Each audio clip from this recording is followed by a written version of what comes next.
Akuko Uwa na njikọta mgbasa ozi ABS. Daalụ maka isonyere anyị n'akụkọ ụwa nke ụtụtụ tata bụ Fraịde.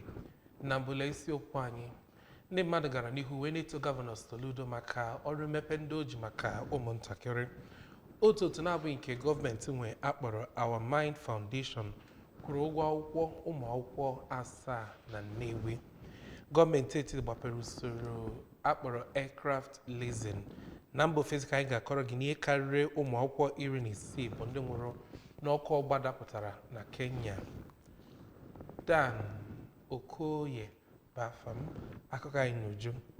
Etoola Gọvanọ Chukwuma Soludo maka ọrụ mmepe nakwa ịkwalite ọdịmma ụmụntakịrị o ji n'aka site n'atụmatụ dị iche iche nke gara n'ihu mee ka Anambra steeti na-ada ụda maka ndị ama ama n'ịkwalite ọdịmma ụmụntakịrị n'ime Naịjirịa. Kenechukwu Chukwudi ga-akọtọpụ akụkọ ahụ.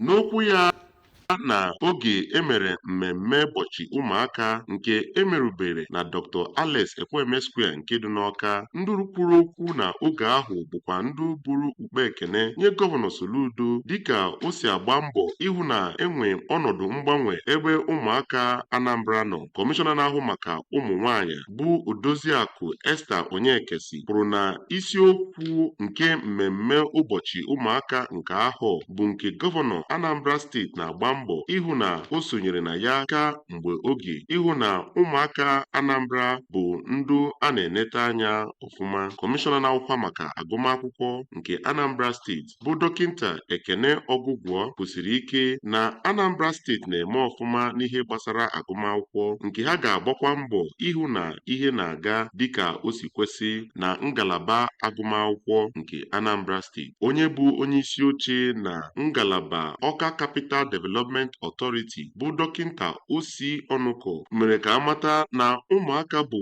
ideji ụlọ nke mba ọbụla, ndụ kwesịrị ka a na-enye ha ezi ọzụzụ yanakwa ụzọ ha kwesịrị isi wee bụrụ ndụ ga-abara obodo uru n'ọdịnihu. Onye bụ Permanent Secretary nke ngalaba na-ahụ maka ọrụ nke Anambra steeti bụ Injinia Martin Agbili kwuru na n'agbanyeghị na gọọmenti na-agba mbọ ịhụ na enwere ihe dị iche n'ebe ụmụaka Anambra nọ, gọvanọ n'isi onwe bụkwa onye na-akwado ụmụaka site na inye ha onyinye agụmakwụkwọ n'ihu yanakwa ụzọ ndị ọzọ o si akwado ha. Nke otu onye nkụzi bụ Maazị Emmanuel Chime kwuru na gọọmenti Anambra steeti na-agbakwa mbọ ọfụma n'ihe gbasara agụmakwụkwọ nke Anambra. Site na Awka, aha m bụ Kenechukwu Chukwudi. Our Mind Foundation bụ otu na-abụghị nke gọọmenti nwe ma bụ nke ọ bụ Angel Onukommụọ nwaafọ nọ na United Kingdom dịka nọọsụ agala n'ihu wee kwụọ ụgwọ ụmụ akwụkwọ ndị enweghị ike ime nke ahụ ndị sitere Akwụnweke dị Igbo Community Primary School Otolu Nnewi ma kwee nkwa na a ga-emekwazi otu a wee nye mmadụ 50 ndị ọzọ. David Okpọkwasịrị ga-akọtọpụ akụkọ a. nọkwara na mmemme ahụ wee nyegasị afa akpa akwụkwọ, akpụkpọ ụkwụ, akwụkwọ dị iche iche nakwa ihe ndị ọzọ eji agụ akwụkwọ, nke a kwuru na ọ bụ otu ha si emerube mmemme ụbọchị ụmụaka nke afọ 2026. Mgbe ọ na-ekwu okwu na mmemme ahụ ka onye isi ya bụ otu na Anambra steeti bụ Injinia Ikechukwu Onukogo na-akọwa na ya bụ atụmatụ bụ ụzọ ha si eneta ụmụaka anya ma na-enyefe ọdịnihu kacha mma iji hụ na ha bụ ndị tinyere uchu n'akwụkwọ nke ha na-agụ. Ha kwukwara na ya bụ otu nwere atụmatụ ndị ọzọ ha si azọpụta ụmụ nwaanyị a na-emegbu emegbu nọ na di, ịkwalite ụmụ ntorobịa na-eto eto nakwa imetụta ndị ụwa na-atụ n'ọnụ. Mgbe ọ na-ekele ndị ụlọ ọrụ ahụ maka ya bụ atụmatụ, ka onye isi ụlọ akwụkwọ Akwụnweke dị Igbo Community Primary School Nnewi bụ Oriakụ Justin Ogbonna nọrọ kwue na ya bụ ụbọchị nyere ya obi aṅụrị ma kwee nkwa na dịka ndị nkụzi na ha ga-eleba anya hụ na ndị ritere ere na ya bụ atụmatụ tinyere ihe ndị ahụ ha ritere n'ọrụ. Ụmụ akwụkwọ sitere nọzrị, praịmarị na sekọndịrị na mpaghara dị iche iche nke Anambra West bụ ndị nupụtara n'igwe ma gbakọọ n'isi ọnọdụ kansụl ime obodo ahụ dị na Nzam bụ ebe ha merubere n'ụbọchị ụmụntakịrị nke afọ a. Ngozi Obileri na ebe ahụ.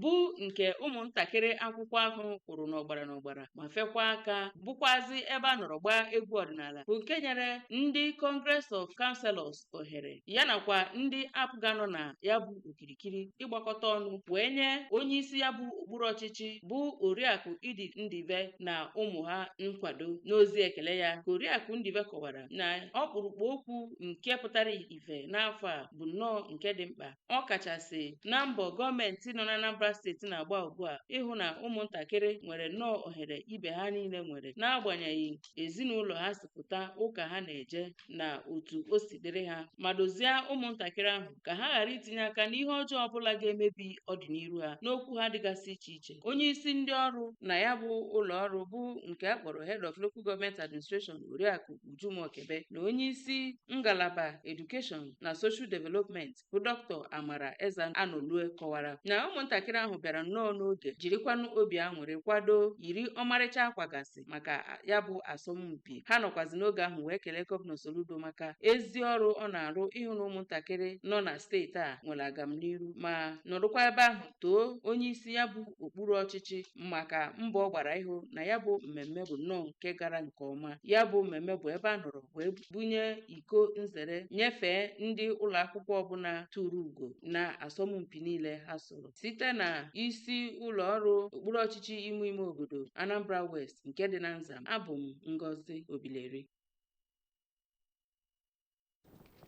N'ịga n'ihu n'akụkọ anyị, gọọmenti etiti na-elebanyezi anyị na nsogbu nke enweghị ụgbọelu wee nye ụlọ ọrụ ime njem ikuku dị iche iche.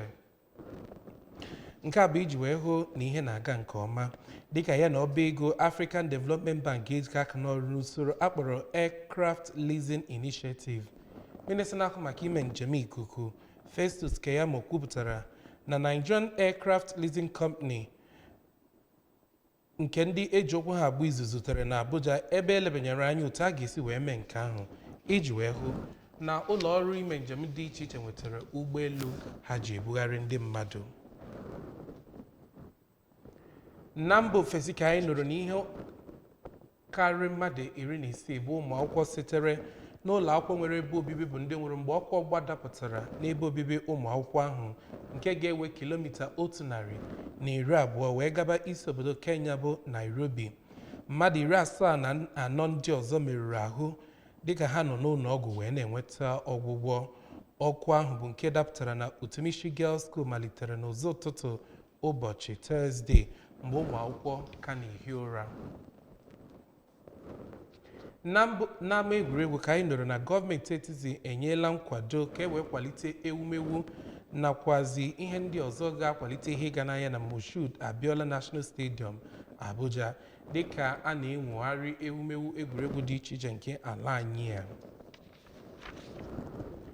Ebe a ka anyị na-ewetazi akụkọ ụwa nke ụtụtụ tata n'isi njedebe. Cheta na ị ga na-esonyere akụkọ ụwa n'ihe mmereme ABS site n'ebe ọ bụla ị nọ n'ụwa. Geenwekwa ntị n'isiokwu anyị.